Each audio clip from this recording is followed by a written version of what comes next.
Good morning. We are in familiar territory. We're at the Pinchot Trail. I have Kurt with me.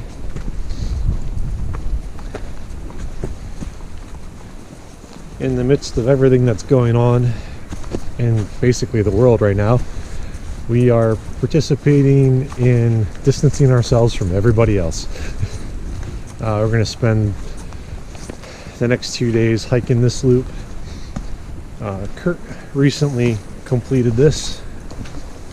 I have never completed this loop. I've done the North Loop twice, and the first time I did it was actually my first ever backpacking trip with Panda.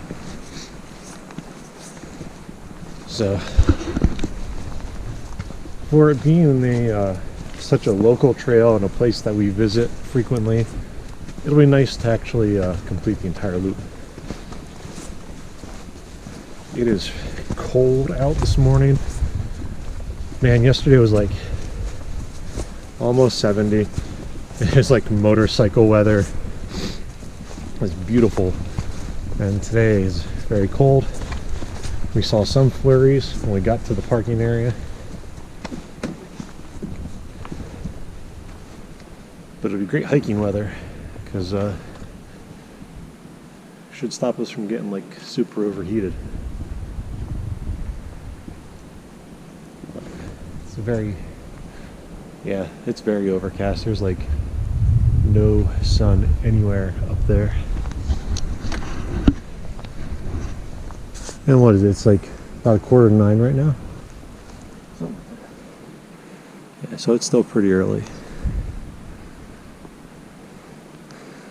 We just got to the first road crossing when you do the North Loop counterclockwise, and I was just telling Kurt, this is one of my favorite sections of this trail.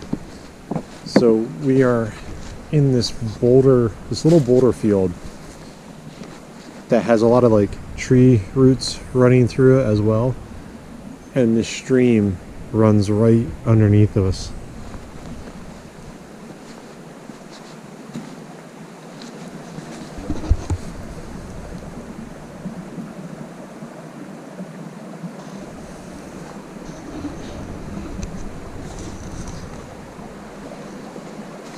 Simple little thing, but it's definitely a feature I really enjoy on this hike.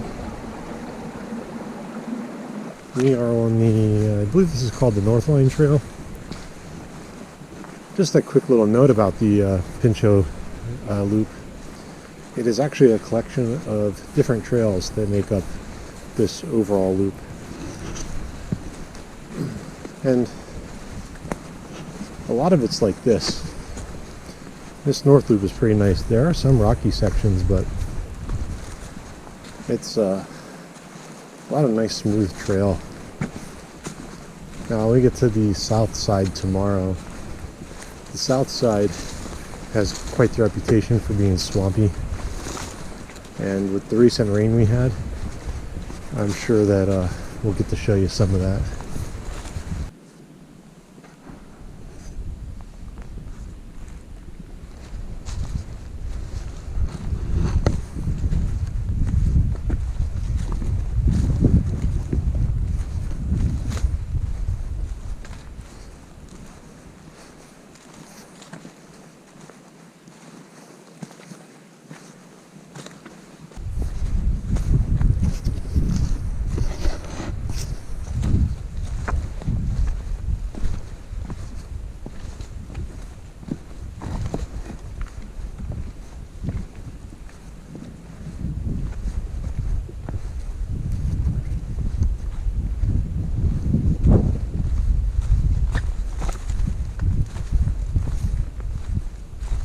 So we have dropped down into the Painter's Creek area,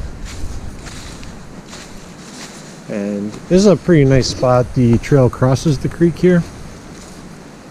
This is a very, very popular camping spot. Never actually camped here because there's always tons of tents and hammocks and stuff everywhere.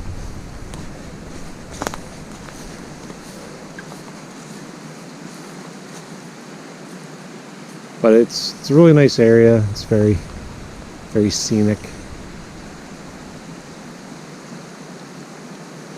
And it may or may not be a pain to cross today. We were commenting earlier that sometimes it's easy to get across, other times not so much. But we'll see.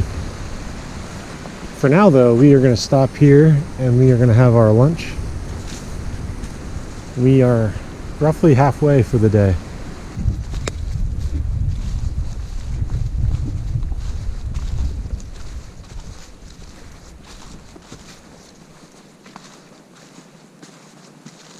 Got to like one of the other little notable spots of this trail.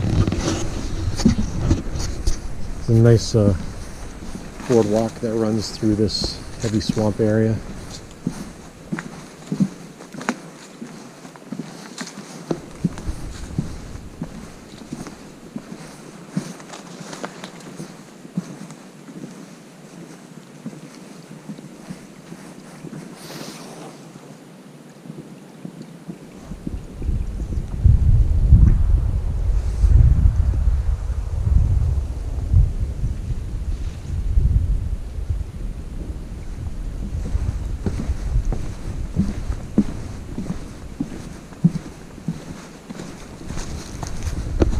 Well, we have crossed over to the South Loop, and you can kind of see the difference already.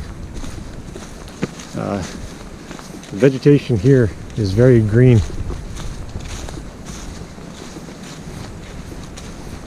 and not too far along this, it's a pretty muddy, swampy section from what I can remember, and there should be a really cool camping spot on the right. Not really good for hammock campers, but it's a really nice tent site. Yeah, this is kind of where we're at. It's only still like not even 1 o'clock yet. We are hauling today.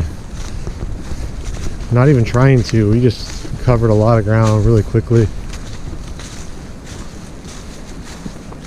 I was telling Kurt earlier that even though hiked this a couple times, forgot how easy the terrain is. Actually, this is that campsite. This is a really nice tent site. A little bit of trash on the ground, but you'll have that, unfortunately. There is a fun thing to revisiting old trails, and I was telling Kurt a little bit ago that, you know, as I said before, this was the trail that Skinny G Panda and I did as our first backpacking trip. And we did the same thing that we did today. We started the main parking lot and went counterclockwise. And this was our campsite that time. It is quite a bit more flooded than it was when we were here. But yeah, I was between those trees in the back and she was over there. Nice little campsite. You're by the stream. Your fire pit, however, is right on the trail. It's the only like kind of crappy part about it. Yeah, so there you go. First backpacking site right here. We have found our camp. It's the one that Kurt had in mind. No one's here. Well, it's super early, so I'd be surprised if someone beat us to it. Funny little thing, Kurt gets recognized as like the spokesperson of Pinchot quite a bit, and you can't tell that he comes here often at all. So we're picking our trees for our hammocks,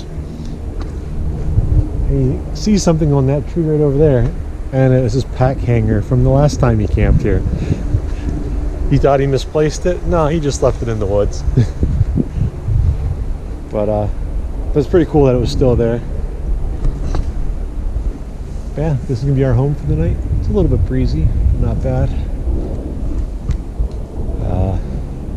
That's about it. I'm gonna get my stuff set up. Well, I'm all set up for the night. It's still early, still windy.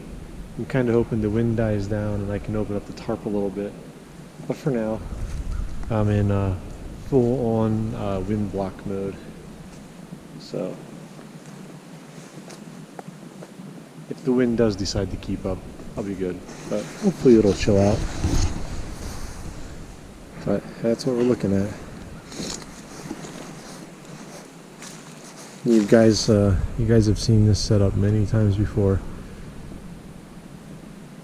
But hopefully one of these trips coming up, I'll be able to have the tarp all the way open and have nice clear skies.